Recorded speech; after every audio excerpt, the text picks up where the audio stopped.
I started at 12, so. Good evening. My name is Dr. Carrie Colliard-Glinsek, and first and foremost, I am a Spectrum mom. I have one Spectrum success story and one in the making. My daughter Etta graduated last year with her AA degree and is currently studying at UMD where she's excelling. Etta was class president in NHS, the Student Voice Collaborative, played varsity soccer, ran track, and was captain of her sport for 2 years. My daughter Lila is a current junior. She's a PSEO student, part of NHS, been on the dance team, softball manager, choir, but mostly she's a theater kid. On my personal resume, I'm a hard-loving mom, first and foremost. Professionally, I've operated a small business in Elk River for 24 years. I own the old school district office, rent most of it out, and I bought the Kemper building in 2022. I lead the most successful and longest lasting biz-to-biz networking chapter in the country, in which I won the first leadership award. I'm an active chamber ambassador. I've won their ambassador of the year. I've served 2 terms on their board. I've won employer of the year, Mayor Deese's volunteer of the month. I've voted Elk River's favorite chiropractor for 12 years. And I've started 2 nonprofits and continue to sit on the board for one of them. The truth is, I love my school. And James and I have never second-guessed our decision to make our kids go here. But what I really want you to know is that tonight's statement comes from years of personal experience and my social position, which allows me to poll over 50 people a day. Although these statements are from me tonight, they are not all mine. I found solidarity in like-minded families who mirrored my experience. Many of them are here tonight, and I'm honored they trust me to speak for them. Thanks, friends. I have 2 goals: support the arts, and 2, to encourage you to develop better policies to be more accepting of fundraising opportunities on all levels. I think we can agree that the reality is that the arts are generally underfunded and underappreciated on all levels. I do not know every performer's plight, but I can tell you what the perception of the performing arts is here at Spectrum. The reality is that Spectrum has 3 gyms and 1 stage, and it's not full size. Theaters rehearse Saturdays to make full use of the stage, so when you pull their stage in lieu of a rescheduled basketball game 3 weeks prior to their performance, like you did this week, the perception is that their needs are not a concern to you. When you forget to put the performance on the master schedule, or when you take apart their set after you said you wouldn't, the perception is that the theater is a nuisance and not an asset. And when you reallocate all funding and remove all hopes of a theater but never share this multi-million-dollar change with the population, it feels a little bit like a teenager omitting the parts of a story that would get them grounded. It's not a lie, but it doesn't feel like the whole truth either. I was part of the audience when the bond was announced and we were getting both a theater and an athletic complex, and I only recently found out that plans have changed and the theater no longer exists. Ignorance is never excuse, but as I communicated this to people I know, I realized I am not alone.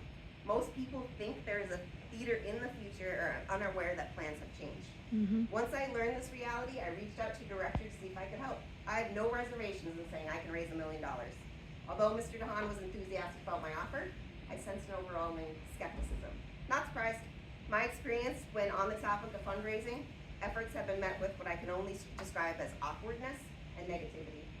The general perception here at Spectrum is that fundraising is not only not supported, it's even discouraged. We're told that the admin wants to have all fundraise efforts approved, but getting approval is near impossible. And when I ask further questions and sought the why, my efforts are met with shrugging shoulders and cautionary responses. To be completely candid, we had hopes of this changing, and I keep hearing that the tide is changing, but I have yet to see it. I've been given the same reasons that my efforts won't work now as they did 7 years ago when I became involved. Hurdle 1. First, I'm told that the Elk River High School has a booster club for everything, and they have to ask the same people for support every year. If this is your perception, I think you're grossly underestimating your business community. The reality is I am that person. I currently support Elk River football, wrestling, softball, baseball, hockey, gymnastics, golf, Minnesota Jets cheerleading, Shotoki dance, to name a few. I take great pride in investing in my community, and I found ways to inject my marketing money here at Spectrum, but I've had to create them. The state champion Elk River football team has the largest and longest running booster. I spent a great deal of time discussing implications of boosters with board members and coaches, and the coaches state this: their booster club provides a competitive edge. The boosters' fundraising efforts eliminate the variables that get in the way of doing their job, coaching, and more importantly, offers transparency with all donations. At Spectrum, we've been told that our donations will go into a general fund and there's no guarantee it will be applied to the cause it was collected for. In the last 5 years, your football team has raised $20,000, but are being told one of their accounts is in the red. Requests being made for accounting itemization have gone unanswered. Hurdle 2, after they use there's not enough money to go around reason, I'm sidelined by the we already have a 501c for fundraising called Friends of Spectrum that does this. I did my best to have a discussion about this and sent a month's worth of emails asking for a sit down, but until I stated I was coming here, I got no answer. Although disappointed, I am not surprised. Over the years, the overall response to my questions like this is no response at all. Friends of Spectrum was incorporated in November of 2019 and has not been active since March of 2021. My email response said that it fell apart after COVID and is months away from being put back together for its original intentions. To leverage a defunct 501c against anyone who wants to fundraise knowingly that it does not function is perceived at best unethical and gatekeeping at the highest level. Personally, I don't want to wait that long, and even if you put that thing back together, I'm not going to support it. In fact, I don't think I'll donate any money where I'm not 100% sure what its end goal is. You've lost my trust. Hurdle 3, your communication policy. At last month's meeting, you mentioned Princeton and their success with their master schedule. I too often compare us to Princeton because we are closely related to that school's activity director, Mr. Labs.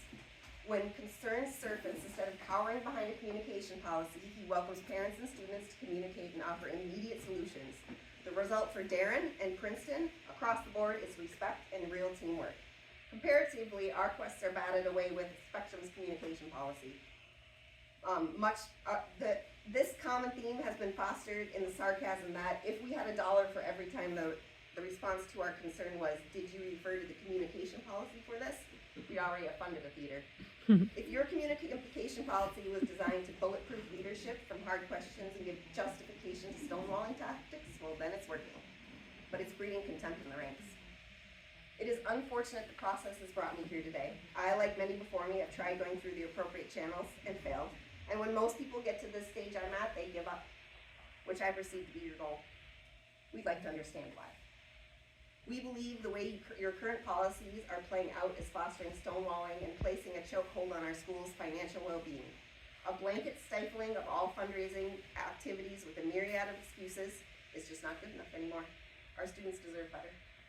We would really like to get a theater built. I would like your support, but I don't necessarily need it. We know we can either align and achieve this goal together, or you guys can continue to be an obstacle. All I know is these people have my back. Thanks again.